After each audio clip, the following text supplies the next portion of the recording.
Hello बच्चों, चलिए प्रश्न को देखते हैं।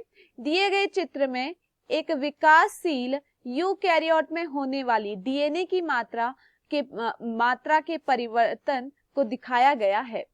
यहाँ तीर का चिन्ह क्या इंगित करता है?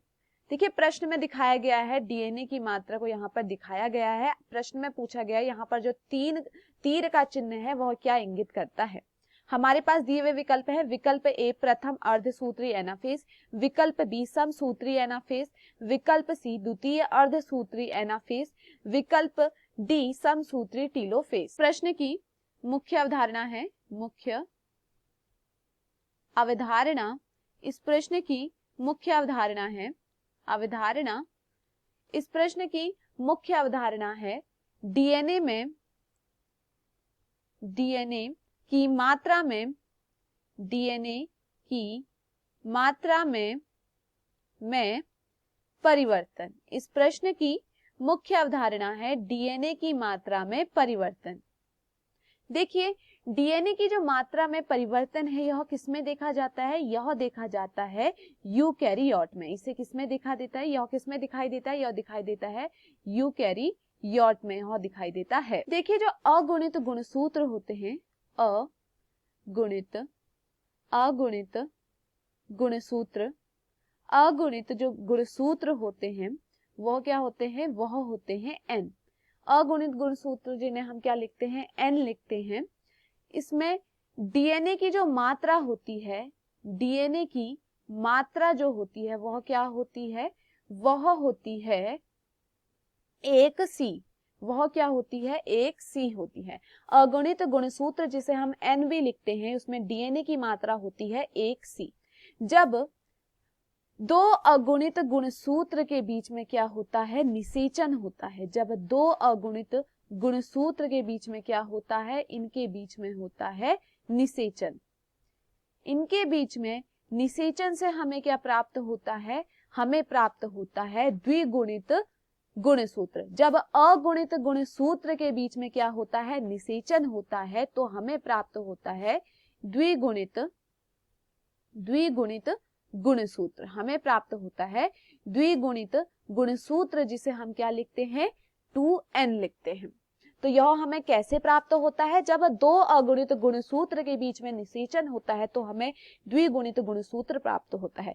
द्विगुणित गुणसूत्र में डीएनए की जो मात्रा होती है, डीएनए की मात्रा जो होती है, डीएनए की मात्रा होती है 2C या 2C। डीएनए की मात्रा क्या होती है? 2C होती है। द्विगुणित गुणसूत्र में क्या होता है? यहाँ पर भ्रूण की वृद्धि होती है। द्विगुणित गुणसूत्र में क्या होता है? भ्रूण की वृद्धि होती है। भ्रूण की वृद्धि होती है। यहाँ पर क्या होता है? द्विगुणित गुणसूत्र में भ्रूण की क्या होती है? वृद्धि होती है। और भ्रूण की वृद्धि से क्या प्राप्त होता है? भ्रूण की वृद्धि से प्राप्त होता है द्विगुणित जीव। भ्रूण की वृद्धि से क्या प्राप्त होता है हमें? द्विगुणित जीव। अब प्रश्न यह है कि द्विगुणित जीव हमें कैसे प्राप्त होता है? तो देखिए, जब क्या होता है? एकाधिक अर्धसूत्री विभाजन होता है, तब हमें क्या प्राप्त होता है? एकाधिक अर्धसूत्री विभाजन से हमें द्विगुणित जीव प्राप्त होता है। एकाधिक अर्धसूत्री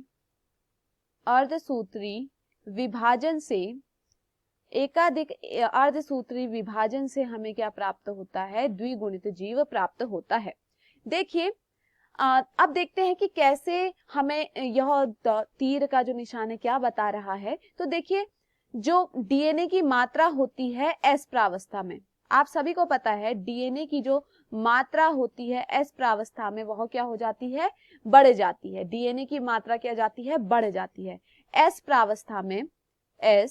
प्रावस्था में डीएनए की मात्रा क्या होती है? बढ़ जाती है। तो डीएनए की मात्रा बढ़ने से वह 2C से 4C में चले जाती है। डीएनए की मात्रा क्या हो जाती है? 2C से 4C में परिवर्तित हो जाती है। मतलब 2C से 4C में क्या हो जाती है? डीएनए की मात्रा परिवर्तित हो जाती है। अब देखिए, जब क्या होता है? जब अर्धसूत्री विभाजन होता है, जब अर्धसूत्री विभाजन एक होता है पहला अर्धसूत्री विभाजन होता है, पहला अर्धसूत्री विभाजन। जब पहला अर्धसूत्री विभाजन होता है तो पहले अर्धसूत्री विभाजन में क्या होता है, कोशिका क्या हो जाती है, विभाजित होती है। ये देखिए, ये एक कोशिका है जो अभी क्या है, जिसमें क्या है, डीएनए की मात्रा क्या है, 4C है, और यह क्या हो जाती है, अब विभाजित हो जाती है। और यहाँ पर क्या होता है, मात्र कोशिका से क्या हो जाती है, मात्रा आधी हो जाती है। तो यह कितनी हो जाती है, 2C हो जाती है। तो यह क्या है, पहला अर्धसूत्री विभाजन। तो पहले अर्धसूत्री विभाजन में क्या होता है, पहले अर्धसूत्री विभाजन में जो डीएनए की मात्रा होती है वो क्या हो जाती है, 2C हो जाती है। इसके बाद देखिए, इसके बाद यहाँ पर होता है दूसरा अर्धसूत्री विभाजन। दूसरा अर्धसूत्री विभाजन, द्वितीय अर्धसूत्री विभाजन में देखिए क्या होता है, द्वितीय अर्धसूत्री विभाजन के एनाफेज में क्या होता है, एनाफेज में यह क्या होती है, यह 1C में परिवर्तित हो जाती है। 1C में कैसे परिवर्तित होती है, देखिए एनाफेज में क्या होता है, एनाफेज में ये समझिए यह एनाफेज है। 23 क्या होते हैं, 23 गुणसूत्र एक रूपक प्लेट में होते हैं और 23 गुणसूत्र एक रूपक प्लेट में होते हैं। तो देखिए क्या होता है एनाफेज में, एनाफेज में यह क्या विपरीत दिशा की तरफ जाने लगते हैं। एनाफेज में क्या होता है, यह विपरीत दिशा की तरफ जाने लगते हैं। तो जब यह विपरीत दिशा की तरफ जाने लगते हैं तो यहाँ पर जो डीएनए की और उसके बाद क्या होता है, जब ये विपरीत दिशा की तरफ जाने लगते हैं उसके बाद यहाँ पर क्या होता है, यहाँ पर 23 गुणसूत्र एक दिशा में होते हैं और 23 गुणसूत्र एक दिशा में होते हैं। जहां जो आगे चलकर क्या बनाते हैं, जो आगे चलकर विभाजित होके जिसमें डीएनए की मात्रा क्या हो जाती है, 1C हो जाती है। वह कैसे, देखिए यहाँ पर क्या है, यह पहला अर्धसूत्री विभाजन था। अब दूसरे अर्धसूत्री विभाजन में ये कोशिका क्या होती है, विभाजित होती है। और यहाँ पर क्या देखने को मिलता है, यहाँ पर अब यह क्या हो जाते हैं, यह हो जाती है अगुणित। यहाँ पर क्या थी, द्विगुणित थी, द्विगुणित से दोबारा क्या हो गई, अगुणित हो गई। और यहाँ पर अब जो मात्रा है वह क्या हो जाती है, 1C हो जाती है। यहाँ पर मात्रा क्या हो जाती है, 1C हो जाती है। तो इस कारण यहाँ पर जो चिन्ह है यह क्या दिखा रहा है, यह दिखा रहा है विकल्प देखते हैं। प्रथम अर्धसूत्री एनाफेज, देखिए प्रथम अर्धसूत्री एनाफेज में तो यह कहाँ दिखा रहा है, 2C में दिखा रहा है। तो यह क्या है, गलत है।